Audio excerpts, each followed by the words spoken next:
আচ্ছা, আপনি রাত কেন সেভ করেছেন? তোরা বলে ওঠে।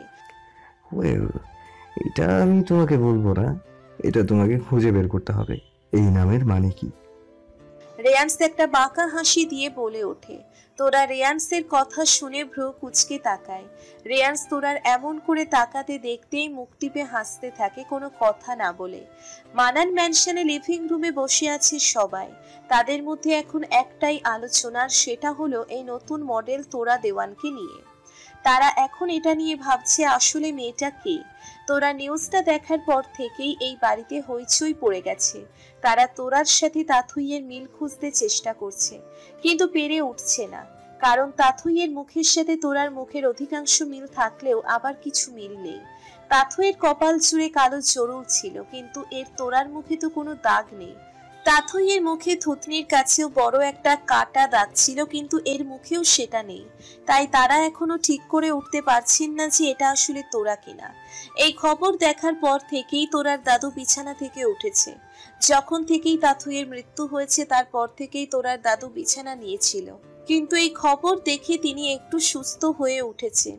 তোরার মা বাবাও একটু উৎসুক হয়ে আছে তোরার আসল পরিচয় জানতে।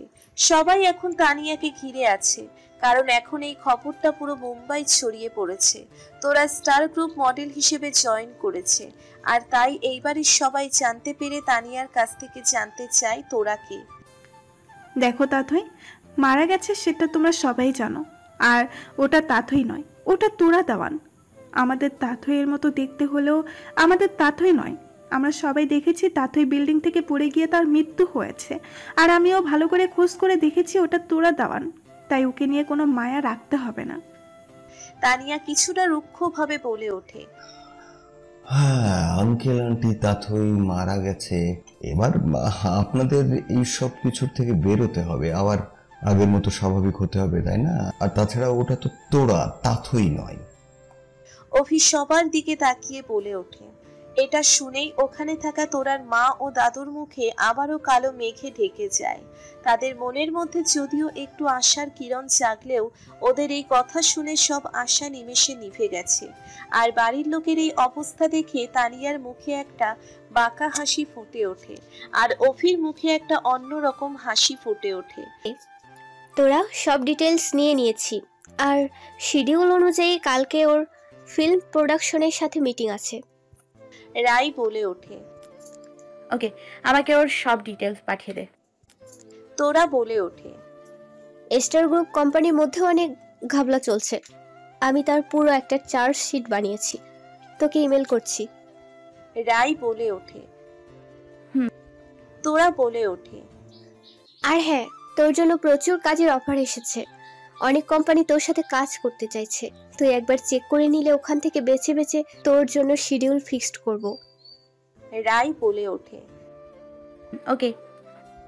তোরা বলে ওঠে। আচ্ছা ঠিক আছে, কালকে সকালে আমি তোকে পিক আপ করতে আসবো। অ্যাড্রেসটা বল। রাই বলে ওঠে। অ্যাড্রেস? আচ্ছা শোন, আমি তোকে এসএমএস করে পাঠিয়ে দিচ্ছি। তোরা বলে ফোন রেখে দেয়। Film production? আমিও দেখি কেমন ফিল্ম প্রোডাকশন। যত খুশি উড়ে নে, এবার তোর মুখ থুবড়ে পড়ার সময় চলে এসছে। তোর থেকে যদি না আমি একটা একটা কাজ আমি কেড়ে না নিয়েছি, তো আমার নামও তোরা নয়। তোরা দাঁতে দাঁত চেপে বলে ওঠে। তোরা এইসব ভাবতে ভাবতে ওয়াশরুমের দরজা খোলার আওয়াজ পেয়ে পিছনে ঘুরে দেখে রেয়ান্স বেরিয়ে আসছে। রেয়ান্সকে দেখতেই তার চোখ দাঁড়িয়ে গেছে। সে এক দৃষ্টিতে তাকিয়ে আছে, চোখের পলক না ফেলে। ব্ল্যাক ট্রাউজার আর উন্মুক্ত বুক, মাথা মুছতে মুছতে বের হচ্ছে।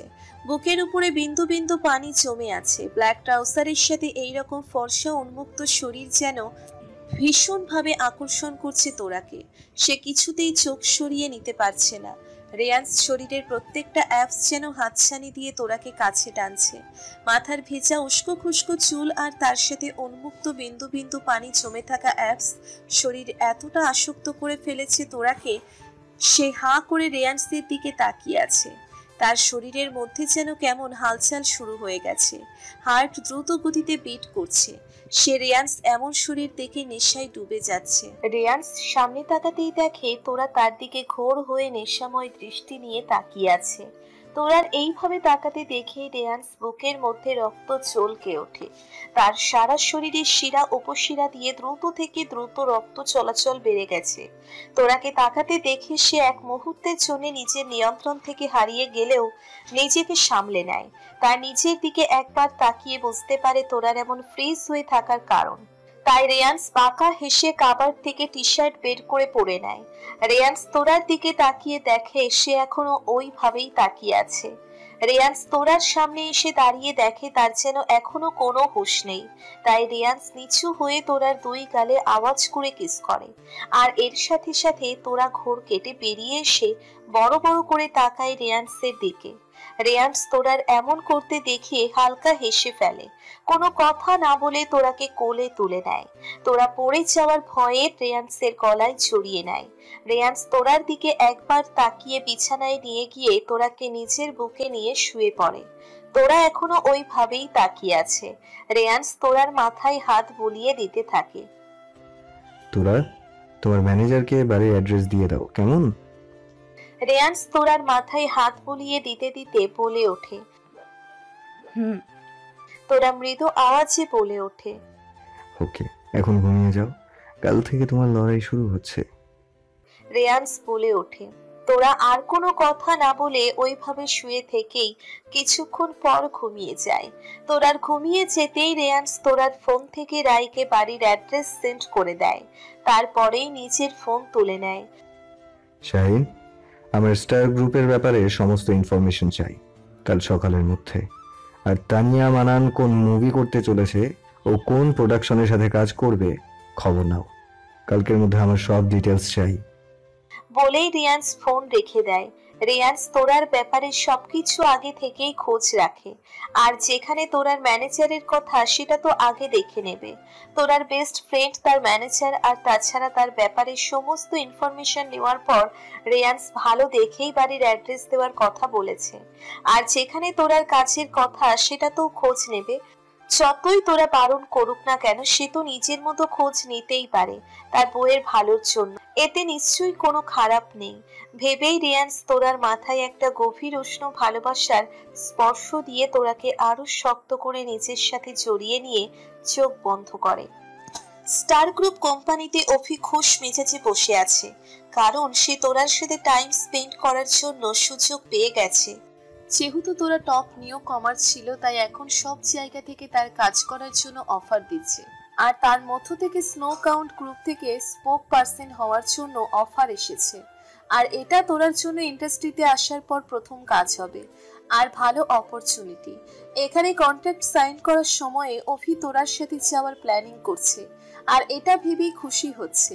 অফি নিজের মনের মধ্যে তোরাকে নিয়ে খেয়ালি পোলাও পাকাচ্ছিল কি তখন ফোন বেজে ওঠে। অফি স্ক্রিনে দেখে ডাইরেক্টর মিস্টার গুপ্তা ফোন করেছেন। এটা দেখেই অফি খুশি মনে ফোন রিসিভ করে। হ্যালো মিস্টার গুপ্তা, আপনি চিন্তা করবেন না, আমরা ঠিক সময় পৌঁছে যাব।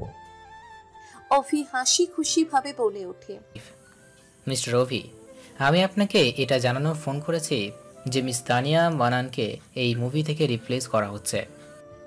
মিস্টার গুপ্তা বলে ওঠে, কিন্তু কেন মিস্টার গুপ্তা, হঠাৎ করে এমন ডিসিশন কেন? আপনারা এটা করতে পারেন না? অফি হতভম্ব হয়ে বলে ওঠে, দেখুন মিস্টার রবি, যেহেতু আমরা কোনো কন্ট্রাক্ট সাইন করিনি, তাই আমরা চাইলে রিপ্লেস করতেই পারি।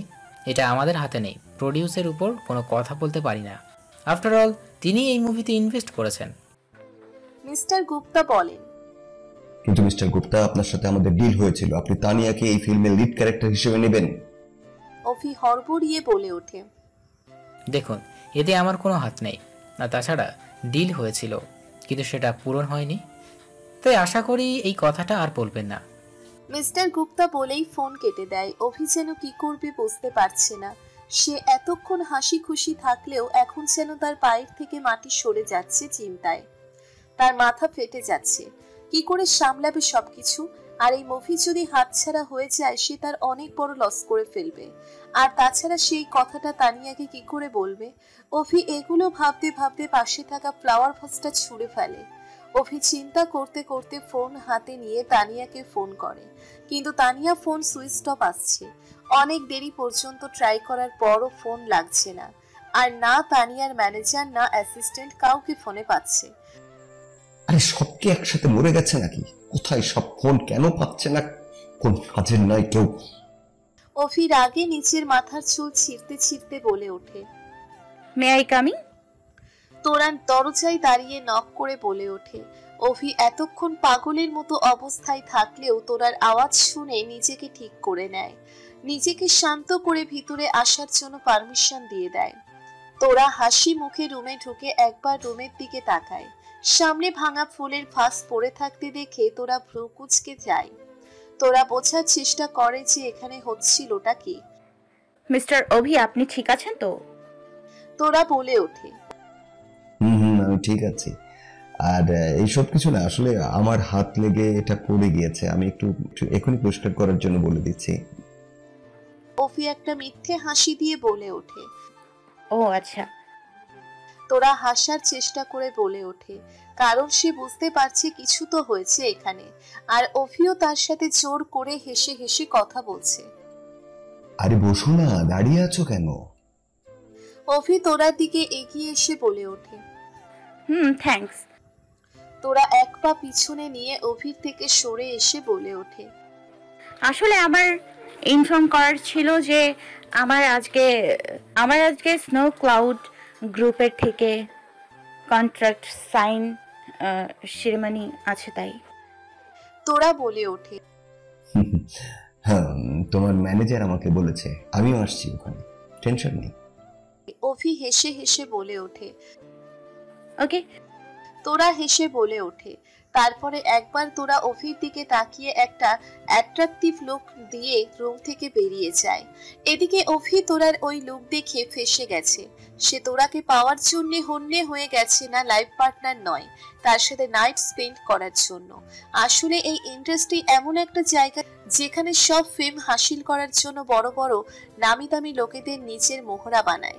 আর অফিও সেটা ভাবছে যে যদি তোরা তার নাম ফেম হাসিল করার জন্য তাকে না ইউজ করে তো কি হয়েছে, সে তো করতেই পারে। সে তোরাকে নাম দেওয়ার চেষ্টা করে তাকে বেড পার্টনার তো করতেই পারে। আর তানিয়া, সে তো সোনার ডিম পাড়া হাঁস, তাকে কিছুতেই ছাড়তে পারবে না অভি। সে একজন ইন্টারন্যাশনাল টপ মডেল, আর তাছাড়া মানান পরিবারের পাওয়ারও তার হাতেই। তো তাই তানিয়াকে তো হাতে রাখতেই হবে। আর তাছাড়া কোথাও না কোথাও তানিয়া তাকে কন্ট্রোল করে, তাই চাইলেও সে তানিয়াকে ছাড়তে পারবে না। তার থেকে এটাই ভালো তানিয়া ওর জায়গায় আর তোরা তোরার জায়গায় থাক, মাঝখান থেকে সে মজা নেবে। তাই সে আপাতত তানিয়ার মুভির কথা ভুলে গিয়ে তোরার সাথে যাওয়ার প্ল্যান করে। আর এটা ভেবে বাঁকা হেসে যাচ্ছে, কিন্তু সে এটা বুঝতে পারছে না তার সময় ঘনিয়ে এসেছে। এদিকে তানিয়া বিউটি পার্লারে নিজের বিউটি ট্রিটমেন্ট করাচ্ছে, যাতে তাকে আজকে খুব সুন্দর লাগে। আজকে মুভি সাইন করা হবে তাই, কিন্তু সে এখনো এই খবর থেকে অজানা যে তার নাম রিপ্লেস করে দেওয়া হয়েছে মুভি থেকে। সে খুশি মনে আছে, তার এতদিনের স্বপ্ন পূরণ হতে যাচ্ছে। ফাইনালি সে ফিল্ম ইন্ডাস্ট্রিতে ডেবিউ করতে যাচ্ছে, আর তাকে কেউ আটকাতে পারবে না। এখন সব দিক থেকে সব পাওয়ার তার হবে। এখন তার বাড়ির পাওয়ার তার হাতে, আর তাছাড়া স্টার গ্রুপের মেইন মডেল হিসেবে আছে। আর ফিল্ম ইন্ডাস্ট্রিতে যাওয়ার পর সে একজন অ্যাক্ট্রেস হিসেবেও টপে থাকবে। এইসব ভেবে ভেবেই মনে মনে খুশি হয়ে যাচ্ছে, কিন্তু সে জানতেও পারে না তার সাথে কি হতে চলেছে। সে কত অপমান হতে যাচ্ছে, কত বড় বিপদ তার জন্য অপেক্ষা করছে। আর international entertainment group of industry রিয়ান্সের কেবিনে। স্যার, কাজ হয়ে গেছে। শাহিন রিয়ান্সের সামনে দাঁড়িয়ে বলে ওঠে। রেয়ান্স বলে ওঠে। শাহিন বুঝতে পারে তার স্যার তার উত্তরে সন্তুষ্ট হয়নি, তাই সে আবারও বলে ওঠে। Sir, film director mister Gupta phone করেছিলেন, তিনি মিস তানিয়া মানানকে ওই মুভি থেকে রিপ্লেস করে দিয়েছে। শাহিন বলে ওঠে। আর তোমাকে যে ডিটেইলসগুলি দিতে বলেছিলাম? রেয়ান্স মাথা তুলে বলে ওঠে। স্যার, আপনার টেবিলে রেখেছিস, দেখে নেবেন। শাহিন বলে ওঠে। ওকে, তুমি যেতে পারো। রেয়ান্স বলে ওঠে। শাহিন চলে যেতেই রেয়ান্স চেয়ারে হেলান দিয়ে বসে। রেয়ান্স কালকে তোরার বলা কথাগুলো শুনে নিয়েছিল। আর তাছাড়া তানিয়া যে মুভিতে লিড রোল ছিল, সেই মুভি আর এন্টারটেইনমেন্ট প্রডিউস করছে, তাই সেখানে তো রেয়ান্স কখনোই তানিয়াকে রাখবে না। যদিও জানতে না পারতো যে এই মেয়ের জন্য তার বউ কত কষ্ট পেয়েছে, তাহলে হয়তো এই রোল তানিয়াকে দিয়ে দিত। কিন্তু এটা জানার পর তো কোনো কারণই ওঠে না ওকে এই অফার দেওয়ার। আর তাই রেয়ান্স মিস্টার গুপ্তাকে বলে তানিয়াকে মুভির থেকে রিপ্লেস করে দিয়েছে। তার বউ যত তাকে তার কাছের থেকে দূরে থাকতে বলুক না কেন, সে তো এটা করতে পারে। সামনে থেকে না হোক পিছন থেকে তো এই সাহায্য করতেই পারে। এই কাজটা যদি তোরা করতে যেত তাহলে সে অনেক প্রবলেমের মধ্যে পড়ে যেত। তাই রেয়ান্স এক চুটকিতে সব ঠিক করে দিয়েছে। তোরা যদি কিছু বুঝতে পারে বা এই কাজের জন্য যদি নারাজ হয়ে যায়, তাহলে কারণ হিসেবে এটা বলতেই পারে যে তানিয়া এই মুভির জন্য ঠিক না। এটা তো যথেষ্ট কারণ। আর তাছাড়া সেই মুভি প্রডিউস করছে, তাই সে তো করতেই পারে। বেকার বেকার তোরা টেনশন করছে রেয়ান্স। আর তাছাড়া সে তো জানেই না যে তোরা এই ব্যাপারে কোনো কিছু করতে চলেছে। রাইট, তার কোনো বিপদ নেই তোরার থেকে। আর তাছাড়া আজকে তার বউ ইন্ডাস্ট্রিতে এসে স্পোক পার্সনের অফার পেয়ে গেছে, এর জন্যই ছোট একটা সারপ্রাইজ দিতেই পারে।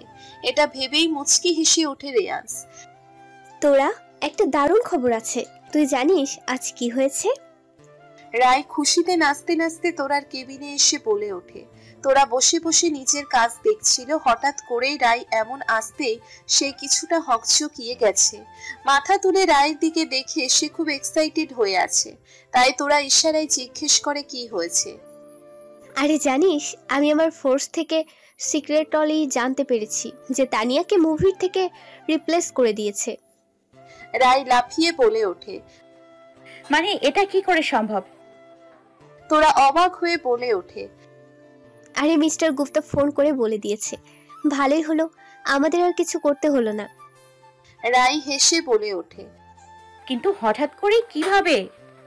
তোরা এখনো অবাক হয়ে বলে ওঠে। আরে বাবা, ওই ফিল্মে আর এন্টারটেইনমেন্ট প্রডিউস করছে, আর সেখান থেকে অর্ডার এসেছে তানিয়াকে রিপ্লেস করার। রায় বলে ওঠে। আর এন্টারটেইনমেন্ট, তার মানে রেয়ান্স? তোরা বিড়বিড় করে বলে ওঠে। তোরা এবার ভাবতে থাকে যে তখন অফিয়ের রুমের এই অবস্থা কেন হয়েছিল। সে এবার বুঝতে পারে। কিন্তু তোরার মনে এখন এটা নিয়ে চিন্তা করছে যে হঠাৎ ডেটে গিয়ে তানিয়াকে কেন রিপ্লেস করা হলো। এর মধ্যে কি কোনোভাবে তার কোনো ব্যাপার লুকিয়ে আছে? তোরা ভাবতে থাকে, কিন্তু কোনোভাবেই কোনো কিনারা করতে পারে না। কিন্তু তার মন ও মস্তিষ্কের 70% বলছে যে রেয়ান্স এটা তার জন্য করেছে। আর এটা ভাবতেই মনে মনে একটা খুশি ছড়িয়ে যায়। তোরা ফোন উঠিয়ে নিয়ে রেয়ান্সের নাম্বারে কল করে। ফোন কানেক্ট হতে তোরার হার্টবিট যেন বেড়ে যায়। হ্যালো, রেয়ান্স বলে ওঠে। হ্যালো। তোরা খানিকটা কেঁপে উঠে বলে ওঠে। বলো তোরা, কোনো সমস্যা? রেয়ান্স বলে ওঠে। আসলে আজকে রাতে আমার স্নো ক্লাউড গ্রুপের স্পোক পার্সনের জন্য লাইভ সেরেমনি আছে, তাই বাড়ি আসতে লেট হবে। তাই তোরার খানিকটা থেমে থেমে বলে ওঠে। Congratulations my lovely wife. Reyansh খানিকটা হেসে বলে ওঠে। রেয়ান্সের এই ওয়াইফ বলতে তোরার বুকের ধুকপুক যেন আরো 10 গুণ বেড়ে গেছে। থ্যাঙ্কস। তোরা কাপা কণ্ঠে বলে ওঠে। আচ্ছা ঠিক আছে, আমি তোমার কিছু পার্সেল পাঠিয়ে দিয়েছি, ওটা দেখে নিও। আর হ্যাঁ, সাবধানে থাকবে আর নিজে খেয়াল রাখবে। Okay baby. রেয়ান্স বলে ওঠে। হুম। তোরা কোনো রকম ভাবে বলে ওঠে। তোরা ফোন রেখে দিয়ে বড় বড় নিঃশ্বাস নিতে থাকে। এতক্ষণ যেন সে শ্বাস নিতে পারছিল না। আর রেয়ান্সের মুখে বেবি শুনে তো তোরার দম আটকে নাচে হাল অবস্থা। রায় তোরার থেকে কিছু দূরে দাঁড়িয়ে এতক্ষণ তোরার এক্সপ্রেশন লক্ষ্য করছিল। তোরা রায়ের দিকে তাকাতেই দেখে সে তার দিকে ভ্রুকুচকে তাকিয়ে আছে। এটা দেখেই তোরা নিজেকে স্বাভাবিক করে নেয়। কি হলো, এইভাবে তাকিয়ে আছিস কেন? তোরা বলে ওঠে। তোর কি ব্যাপার বলতো, কি চলছে? রায় ভ্রু নাচিয়ে বলে ওঠে। কিছু না, এখন চল, অনেক কাজ বাকি আছে। বলেই তোরা এগিয়ে যায়। একদিকে তোরার কন্ট্রাক্ট সাইন আর অন্যদিকে তানিয়ার ফিল্ম সাইন সেরিমনি। কোনটা সফল হতে চলেছে? তানিয়া তার এই খবর থেকে এখনো অজানা যে তাকে রিপ্লেস করে দেওয়া হয়েছে। তাহলে কি হতে চলেছে তার সাথে? ফিল্ম প্রোডাকশন মিটিং এর স্পটে তানিয়া সেজে গুজে চলে আসে। হলের সামনে তানিয়ার গাড়ি এসে থামতে গাড়ি থেকে বেরিয়ে আসে তানিয়া। তানিয়া এমন ভাবে এন্ট্রি নেয় যে কোনো সুপারস্টার এসেছে। তানিয়া নিজের অ্যাসিস্ট্যান্টের সাথে ভিতরে ঢুকতে থাকে। মিস্টার গুপ্তার অ্যাসিস্ট্যান্টের সাথে দেখা হয়ে যায় ঢোকার মুখে, কিন্তু তানিয়াকে দেখেও না দেখার মতো করে পাশ কাটিয়ে যায়। এদিকে লাইভ টিভি ব্রডকাস্ট শুরু হয়ে যায়। তানিয়া গিয়ে ওয়েটিং রুমে বসে থাকে, কিন্তু কেউ ওকে ডাকে না। কিছুক্ষণ পর তানিয়া অধৈর্য হয়ে নিজের অ্যাসিস্ট্যান্টকে পাঠায় খোঁজ নেওয়ার জন্য, যেখানে লিড ক্যারেক্টার হিসেবে তানিয়ার খুব জোর। শোরে ওয়েলকাম করার কথা, সেখানে ওকে কেউ পাত্তাই দিচ্ছে না ভেবে রাগে ফেটে পড়ছে। কিছুক্ষণ পর তানিয়ার অ্যাসিস্ট্যান্ট ছুটতে ছুটতে আসে।